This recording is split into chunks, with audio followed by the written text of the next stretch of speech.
So our priority goal throughout this, again, unprecedented situation is our public citizens' health and safety and our employees. And we have just an incredible partnership on so many levels with the medical university and their president, Dr. David Cole. He really gets it regarding community health and public safety and wellness, and I can't thank him enough again for his partnership and the community efforts that the medical university is putting forward at this time. So without further ado, I'd like to go ahead and call on Dr. Cole to make some remarks. Dr. Cole. Thank you, Mr. Mayor. Thank you for the opportunity to be here with you all. The message from MUSC is that we do not want our communities, our homes, to become the next virus hotspot. We certainly don't want all of this economic, personal, professional, and public sacrifice to be for nothing. Further, the more quickly and effectively we act now, the more rapidly we can get back to normal. Make the smart decision. Stay home. Your city, your community, state, and national leaders are aligned on this message, and we need you to hear this call now more than ever. Why is this important? Let me be clear in my answers. As a community, as a nation, we're standing on the beach. There's a wave heading our direction. It's got to pass over us, hit the beach, and go beyond us. The question is, how big's the wave? And we have an opportunity now to impact on the size of the wave that's about to hit the beach. All of us are going to be impacted by this virus in some manner. Many have already. If you consider the economic, educational, and numerous other disruptions in our lives and communities beyond illness per se. However, if we do not act at this point to flatten the curve, we're going to prolong and significantly increase the pain that we will sustain as a community.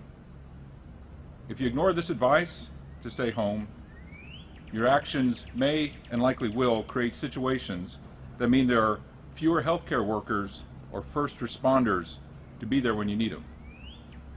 I want people to think about that in the days to come. And at a personal level, you may be putting yourself, your brother, your mother, your sister, or your grandparents' health at risk. It's never too late to be smart. Take ownership. What you do as an individual is important, regardless of your personal risk of illness. I wanted to mention that MUSC has partnered with the Charleston County School District yesterday to quickly launch a public awareness campaign meant to encourage the community to slow the spread of the virus with the hashtag Flatten the Curve SC.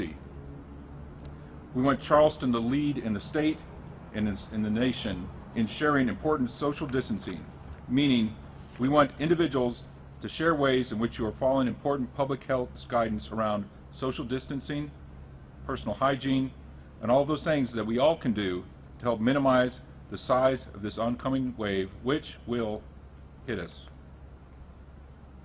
Charleston's resilient. We know that. Ultimately, we're going to be fine.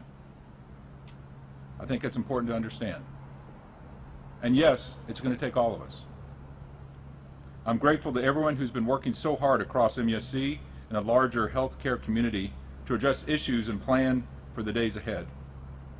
Charleston and the state can count on all of us to do our part, and we're counting on all of you to do yours. Thank you. Thank you, Dr. Cole. And your analogy of a wave coming in is certainly appropriate for those of us that grew up around here. I must admit, though, when I was younger, Surf's Up was the exhilarating call, and in this case, Surf's Down is the much better call, because all of this is about Charleston not becoming a hotspot for the spread of this virus. And the benefit that we will see if we prevent Charleston from becoming a hotspot will be amazing, particularly in economic terms. And we've already seen some economic loss and challenges. So since the threat of this coronavirus first became clear in China and later in Europe, the City of Charleston has taken a number of steps to prepare and to help keep our employees and citizens safe, which, as I mentioned, is our #1 priority. A significant part of that effort has been closing down public facilities, including the City Market, Dock Street Theater, Old Slave Mart Museum, and more, postponing public meetings, limiting public gatherings in accordance with recommendations from our medical community, experts, and the CDC. Last night, City Council passed a prohibition on gatherings within the City of Charleston of 10 persons or more in accordance with CDC recommendations. In order to further reduce the risk of coronavirus transmission, we suspended all instructor-led recreation department programs and classes, including youth and adult sports, and closed the doors to our senior centers. Additionally, we suspended all city-permitted tours until further notice. Charleston City Council has begun holding daily emergency meetings by telephone to receive updates from emergency management on the city's efforts to mitigate impacts and to ensure continued city operations in a safe environment. And speaking of public safety, I want to assure everyone that our fine police and fire departments, Chief Reynolds and Chief Courier, are here with me this afternoon, that their departments will continue to operate as normal, but with enhanced safety protocols in order to preserve public safety. But now, effective 5 p.m. today, the city will close all remaining offices and indoor recreation facilities to the public. We will continue to provide services to citizens while taking every possible precaution with regard to public health and safety. For many of our employees, as we continue to strongly urge everyone to practice social distancing, this next step will necessitate a transition to working from home. Some departments for which telecommuting is less feasible, such as livability and tourism, parks, public service, and others, we will divide crews into alternate teams that will work alternate work weeks so as to reduce contact with other city staff and the public. So, for example, beginning on Monday for a week, bulk and trash debris collection will be suspended citywide in order to make additional crews available to assist with garbage collection. This suspension applies to the city as a whole, including those areas serviced by our contractors on Daniel Island, Cainhoy, Outer West Ashley, and Johns Island. So citizens are asked to remove any existing curbside debris and bulk items and refrain from putting those out till next week. So next week, green trash cans will be picking up the garbage as normal, but not our bulk debris like clippings and all like that. To ensure that essential city functions remain in operation during this unprecedented time, some employees may even be temporarily reassigned to positions and departments other than their own. Now, from an economic standpoint, our #1 concern right now is for all the citizens who are suddenly losing their job, and there have been thousands this week, and fighting to save their businesses as a result of the crisis. So to assist those who are feeling the economic effects most, the South Carolina Department of Employment and Workforce has created a new online hub, dew.sc.gov,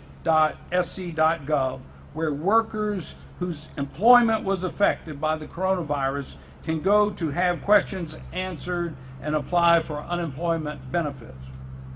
Additionally, the city is currently working with the Small Business Administration and City Council to make low-interest disaster loans available to help small businesses overcome this temporary loss of revenue and survive this extraordinary time.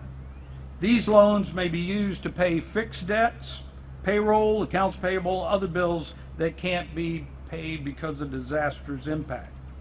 And applicants can apply online, receive additional disaster assistance information, download applications at disasterloan.sba.gov.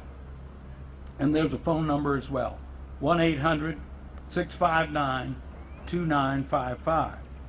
The deadline to apply is this December 21st of 2020, so there's plenty of time to apply, and City Council will be considering our own disaster loan program at this coming Tuesday's City Council meeting. There's no question, folks, that these are challenging times for us here in Charleston and around the world as we continue working with our local partners to slow the spread of the virus, to prevent from being a hotspot, and keep our communities safe and healthy. What we need most are two things that fortunately most of our citizens have in abundance here: common sense and a desire to help your neighbor. And with that in mind, I'd like to ask three pretty simple requests of our citizens today.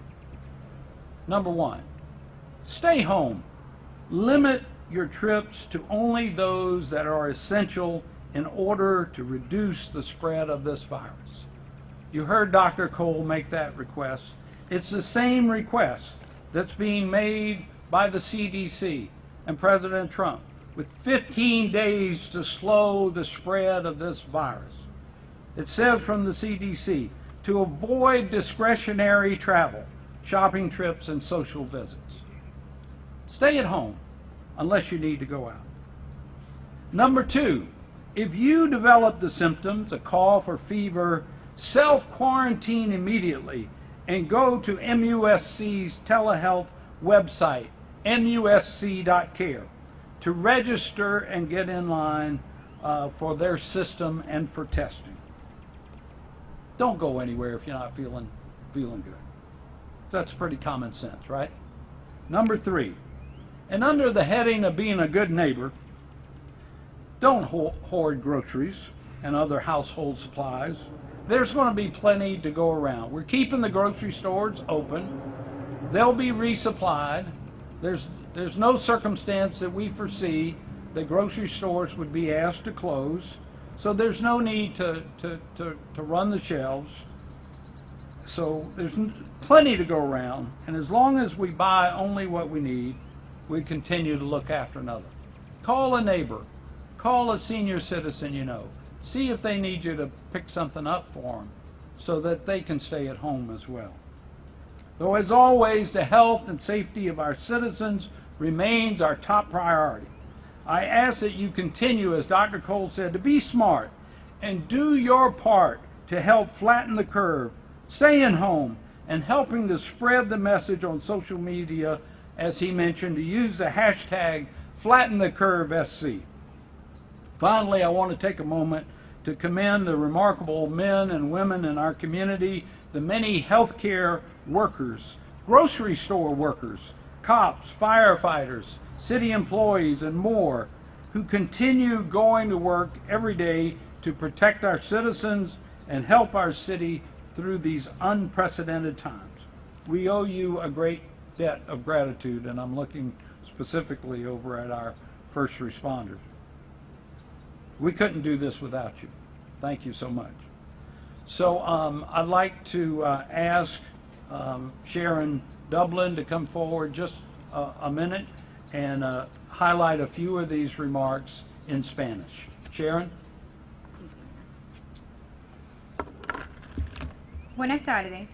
Aquí estoy disponible para dejarles saber sobre la reducción del coronavirus. En la ciudad de Charleston ha hecho todo lo posible por reducir los riesgos y la transmisión, al suspender toda la recreación de los departamentos y los programas que han tenido para los adultos, al igual que para los niños. Ellos adicionalmente quieren informarles sobre los próximos eventos que están comenzando.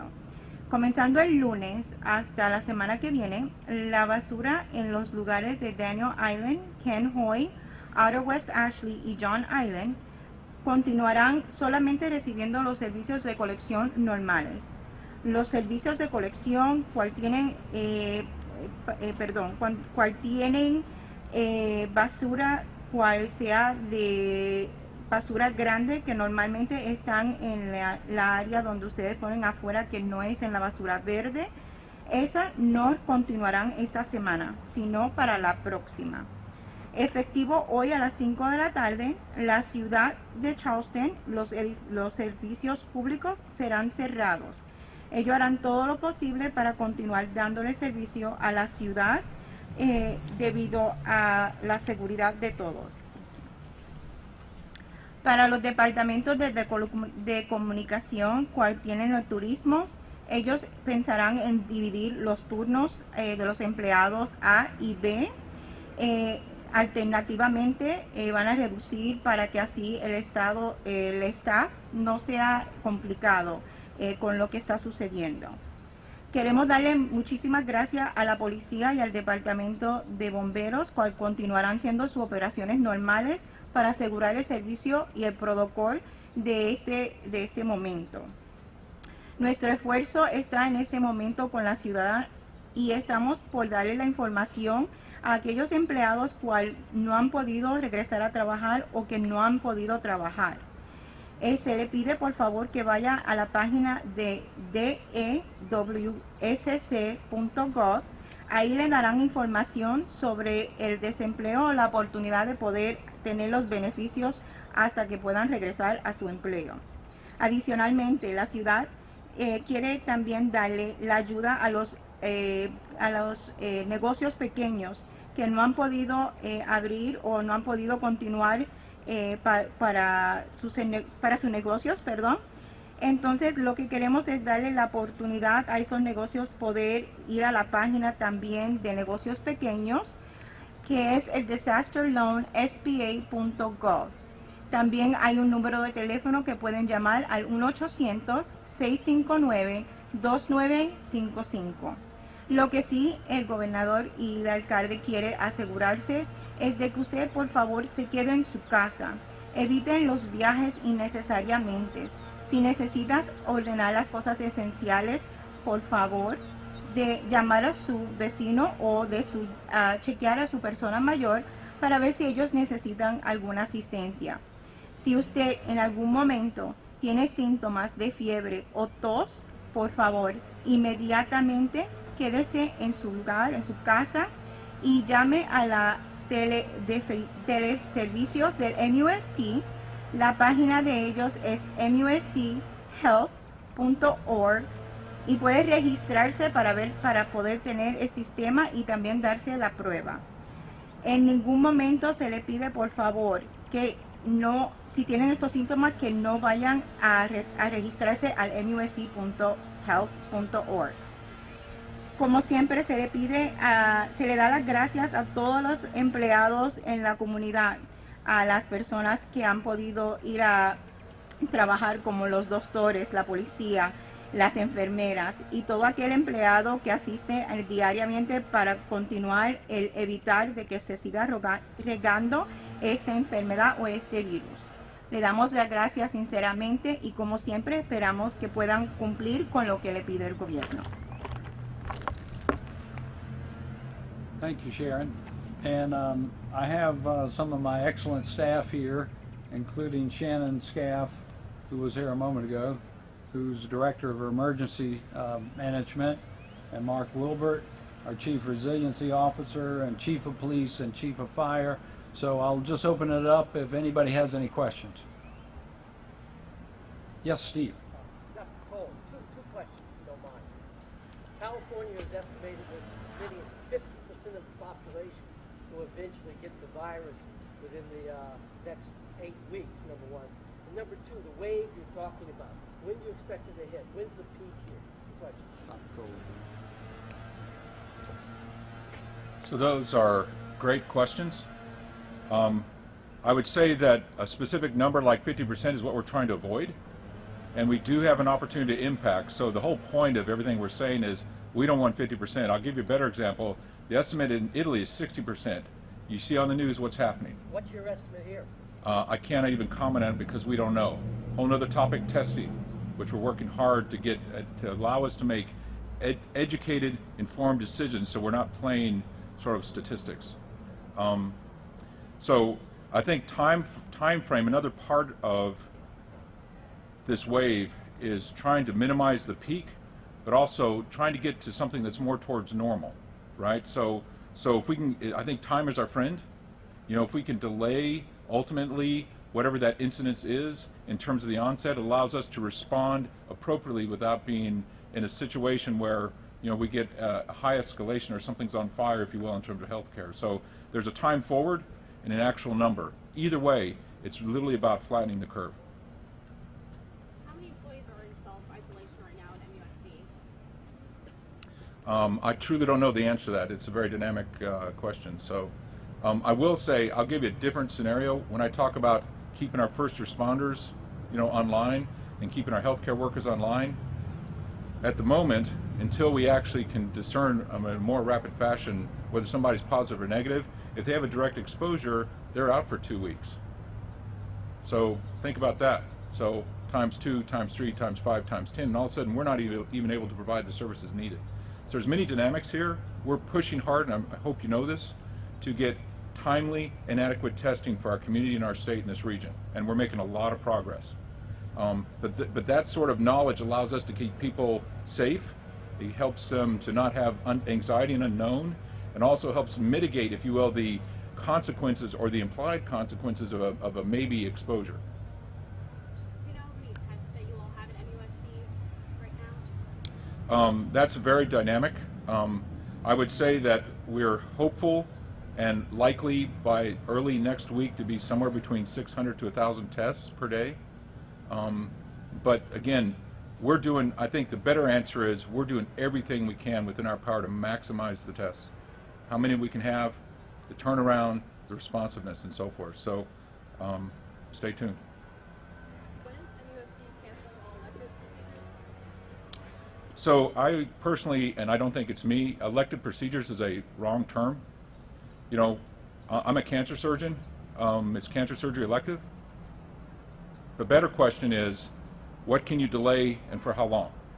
You know, something that you can delay for months, we're triaging. We're already in the process of triaging, saying, hey, look, we can put this off for quite a while.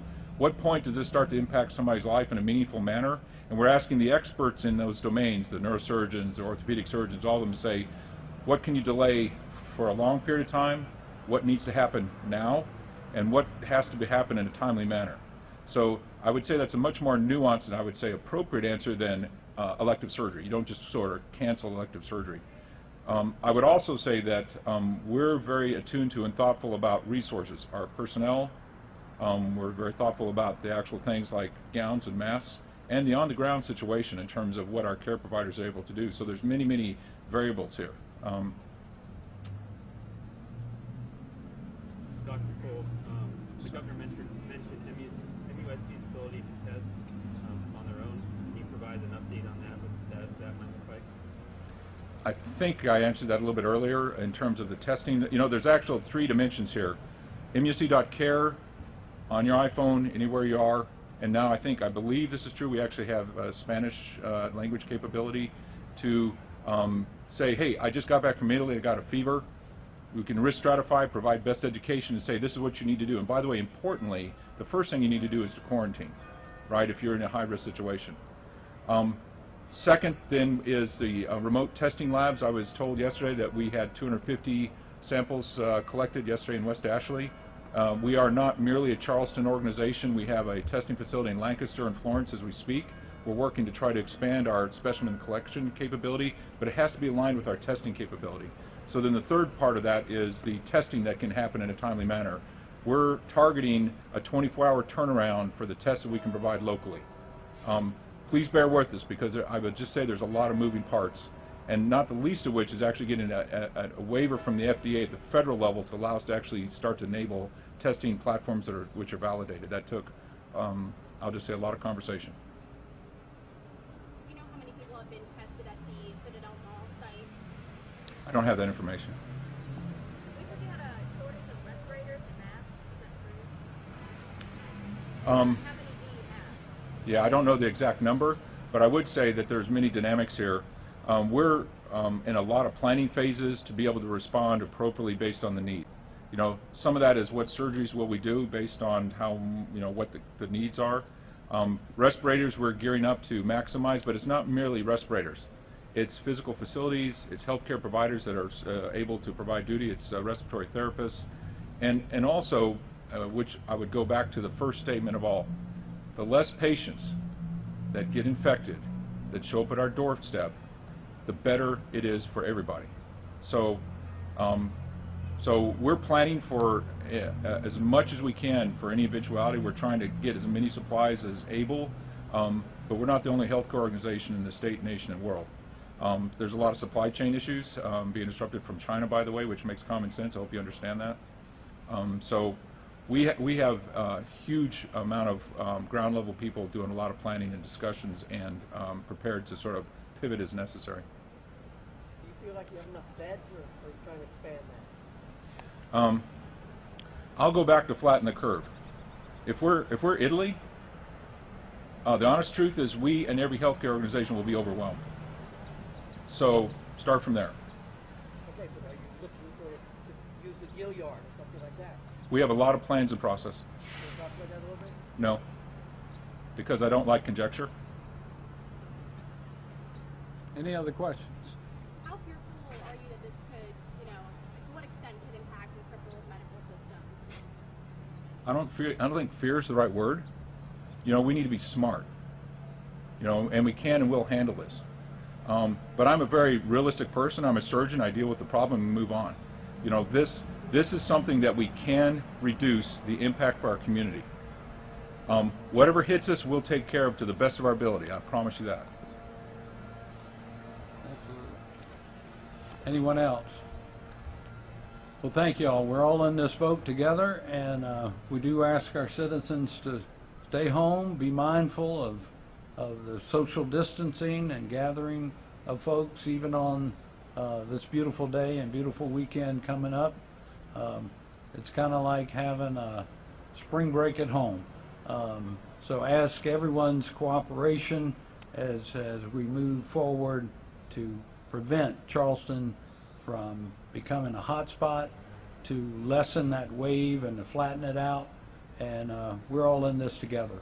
God bless y'all. Thank you for being with us.